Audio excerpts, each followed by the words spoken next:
नमस्कार दोस्तों, स्वागत है आपका हमारे इस YouTube चैनल में क्विक नॉलेज 24x7। इसमें हम आपको daily current affair, GK GS एवं न्यू रिक्रूटमेंट का इंफॉर्मेशन देते हैं। जैसा कि हमने एक सीरीज चला रखा है महामैराथन इतिहास का, इसमें आज हम वैदिक सभ्यता से रिलेटेड सारे टॉपिक्स क्लियर करेंगे। तो चलिए हम शुरू करते हैं वैदिक सभ्यता के बारे में। वैदिक सभ्यता ने भारत के सांस्कृतिक अतीत में बहुत योगदान दिया है। वैदिक सभ्यता 1500 ईसा पूर्व से 600 ईसा पूर्व के बीच की स्थिति है। सिंधु घाटी सभ्यता के पतन के बाद अगली बड़ी सभ्यता वैदिक सभ्यता थी। इस काल में 4 वेद अर्थात ऋग्वेद, अथर्ववेद, सामवेद, यजुर्वेद लिखे गए थे, जो उस काल के सांस्कृतिक और राजनीतिक इतिहास के बारे में बहुत कुछ बताते हैं। विशाल और प्रथम शहरी सिंधु घाटी सभ्यता के पतन के बाद वैदिक सभ्यता का उदय हुआ और भारतीय सभ्यता की नींव पड़ी। राजनीतिक, सामाजिक और आर्थिक एवं धार्मिक विभिन्नताओं के आधार पर वैदिक सभ्यता को 2 भागों में बांटा जा सकता है। प्रारंभिक या आप इसे ऋग्वैदिक काल भी बोल सकते हैं। दूसरा बाद का वैदिक काल, जिसे उत्तर वैदिक काल कहते हैं। ऋग्वैदिक काल इसलिए प्रसिद्ध है क्योंकि इस काल में ऋग्वेद इसी अवधि के दौरान लिखा गया था। प्रारंभिक वैदिक काल के दौरान आर्य सप्त सिंध यानी जो 7 नदियों की भूमि पे इन्होंने अपना साम्राज्य विस्तृत किया। यह 7 नदियां सिंधु, झेलम, चिनाब, रावी, ब्यास और सतलज, और इसमें एक सरस्वती नदी भी आती है। वेदों में गंगा और यमुना नदी का उल्लेख केवल एक बार हुआ है। वहीं सरस्वती नदी को उस समय सबसे पवित्र और अधिक महत्व दिया गया था। अब इसकी मैं राजनीतिक व्यवस्थाओं पे चर्चा करूंगा। प्रारंभिक वैदिक काल समाज एक अर्ध खानाबदो समाज था, जिसकी विशेषता पशुचारण अर्थव्यवस्था थी।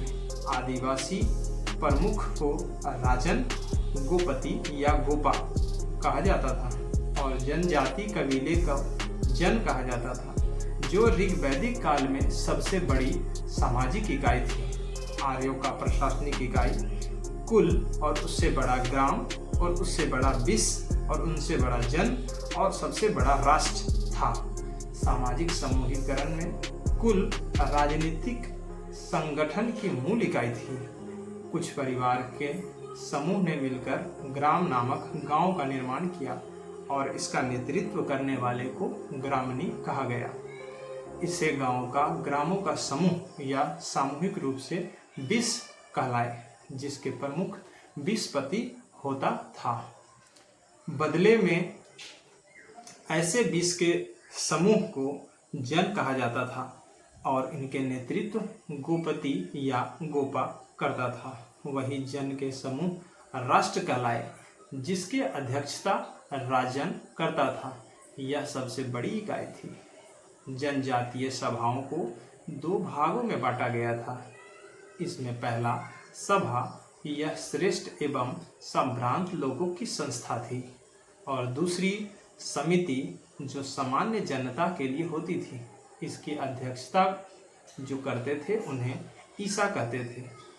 प्रशासनिक व्यवस्था कायम रखने के लिए आर्यों ने कुछ व्यवस्थित जो पदों का गठन किया था। उसमें पूर्व जो दुर्गपति होता था, अस्प जो जनता की गतिविधियों को देखरेख करने वाला गुप्तचर होता था, वाजपति जो गोचर भूमि का अधिकारी होता था, और वही उग्र अपराधियों को पकड़ने का कार्य करने के लिए पदों के गठन की गई थी। राज्य व्यवस्था चलाने के लिए राज्याधिकारियों में पुरोहित एवं सेनानी प्रमुख थे। वशिष्ठ रूढ़िवादी एवं विश्वामित्र उदारवादी पुरोहित इस काल में वर्णित हुए। सूत, रथकार व कमादी नामक अधिकारी रत्नी कहे जाते थे। इनकी संख्या राजा सहित 12 हुआ करता था। आर्य युद्ध के लिए गविष्टि शब्द का प्रयोग किया करते थे, जिसका अर्थ होता था गायों का खोज, और इस काल में गाय को अधन्या की संज्ञा दी गई। इसका अर्थ न मारने वाली पशु यानी हत्या न करने योग्य पशु के श्रेणी में रखा गया था। इसे हत्या करने वाले को ऋग्वेद में मृत्युदंड या देश से निकालने की सजा देने की प्रथा थी। दशराग युद्ध का उल्लेख ऋग्वेद के 7वें मंडल में है। यह युद्ध परुष्णी नदी, जो वर्तमान में रावी नदी है, जो सिंधु की सहायक नदियों में एक है, तट पर सुदास एवं 10 जनों के बीच लड़ी गई युद्ध थी। इसमें सुदास विजयी हुए। अगर हम ऋग्वेद के सामाजिक स्थिति पर प्रकाश डालें तो वैदिक परिवार प्रकृति में पितृसत्तात्मक था, लेकिन महिलाओं को सम्मानजनक स्थान दिया गया था, और इस तथ्य से स्पष्ट है कि उन्हें समितियों के साथ सभाओं में भी भाग लेने की अनुमति थी। अपाला, विश्वरा, घोषा और लोपामुद्रा प्रारंभिक वैदिक काल यानी ऋग्वैदिक काल में ऐसी महिलाओं हुए जो कवित्री थी। स्त्री इस काल में पति के साथ यज्ञकार या बड़े अनुष्ठान में भाग लेती थी। गार्गी ने याज्ञवल्क्य, जो एक प्रसिद्ध विद्वान थे, उन्हें वाद विवाद के लिए उन्होंने चुनौती दी। बाल विवाह पर्दा प्रथा इस काल में अनुपस्थित था। आमतौर पे इस काल में शाही परिवारों में बहु विवाह भी प्रचलित थी। विधवा अपने मृतक पति अर्थात देवर से शादी कर सकता था। जीवन भर अविवाहित रहने वाली महिला को अमाजू कहा जाता था। सामाजिक भेद भी मौजूद थी, पर यह बहुत कठोर नहीं थी। प्रारंभिक वैदिक सांस्कृतिक धन के स्रोत के रूप में मवेशियों के इर्द गिर्द घूमती थी। जैसा कि गोत्र शाब्दिक अर्थ मवेशी कलम होता है, नामक परिवार इकाई से देखा जाता है। ऋग्वेद के 10वें मंडल के पुरुष सूक्त में चतुष्वर्गीय समाज का उल्लेख मिलता है।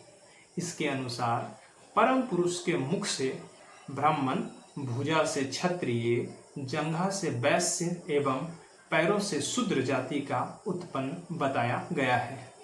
समाज का सबसे छोटी इकाई परिवार या कुल थी, जिसका मुखिया पिता होता था, जिसे कुल कहा जाता था। जीविकोपार्जन के लिए वेद वेदांग पढ़ने वाले अध्यापक को उपाध्याय की संज्ञा दी जाती थी। आर्य मुख्य रूप से 3 प्रकार के वस्त्र का उपयोग करते थे, जिसमें बास, अधिवास, उष्णिश, यह 3 का वर्णन मिलता है, एवं अंदर पहनने वाले कपड़े को निबी कहा जाता था। ऋग्वैदिक काल में इनकी आर्थिक स्थिति पे प्रकाश डालने के लिए हमें निम्नलिखित चीज़ें बताई जा सकती है, जिसमें हमें वर्णन मिलता है कि यह काल मुख्य रूप से ग्रामीण सभ्यता थी।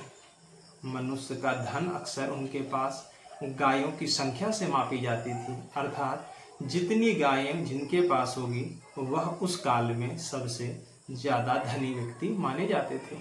व्यापार के लिए दूर दूर तक जाने वाले व्यक्ति को पनी कहते थे। इस समय वस्तु विनिमय की प्रथा प्राचीन काल से थी, और इसमें वस्तु विनिमय अर्थात एक वस्तु के बदले दूसरे वस्तु का लेन देन प्रचलन में था। ऋग्वैदिक लोगों का मुख्य व्यवसाय पशु एवं कृषि था। कृषि एवं युद्ध के कार्यों हेतु इनके द्वारा खोजी गई प्रमुख धातु लोहा था, और लोहे को उस काल में श्याम आयस कहा जाता था। वही तांबा भी प्रचलन में था, जिसे लोहित आयस शब्द का प्रयोग किया गया है, लेकिन बाद में निष्क नामक सिक्कों का उपयोग किया जाने लगा।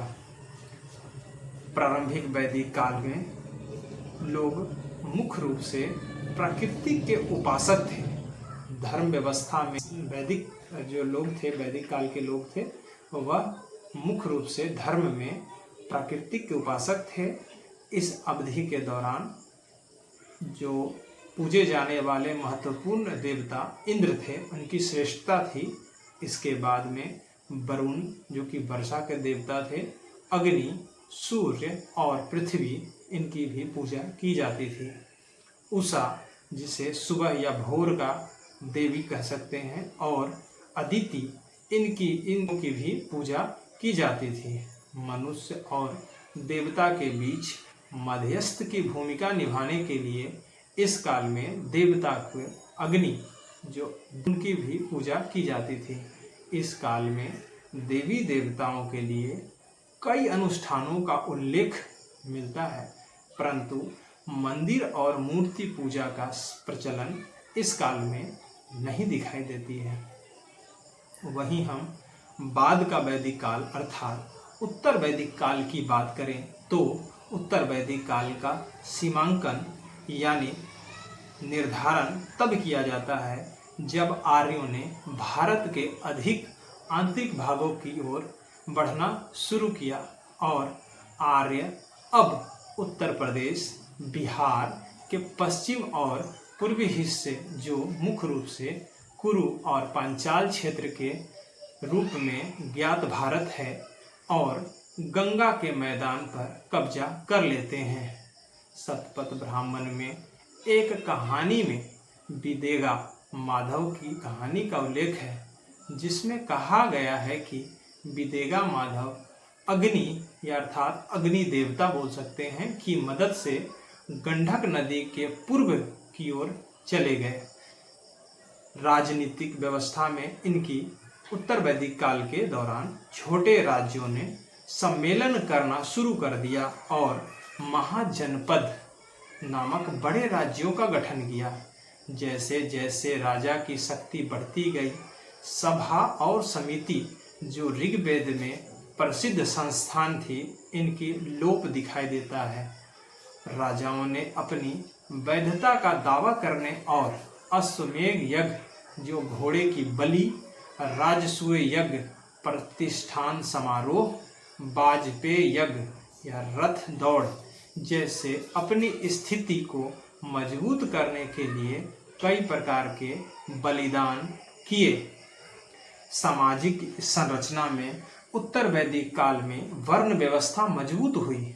अब वर्ण व्यवस्था की बजाय जन्म के आधार पर निर्धारण होने लगा, अर्थात ऋग्वैदिक काल में जो व्यक्ति जिस कार्य को करता था वह उसी जाति का माना जाता था, परंतु उत्तर वैदिक अर्थात बाद के वैदिक काल में अब जिस जाति में वह जन्मा बच्चा होगा वही जाति का उसे माना जाएगा।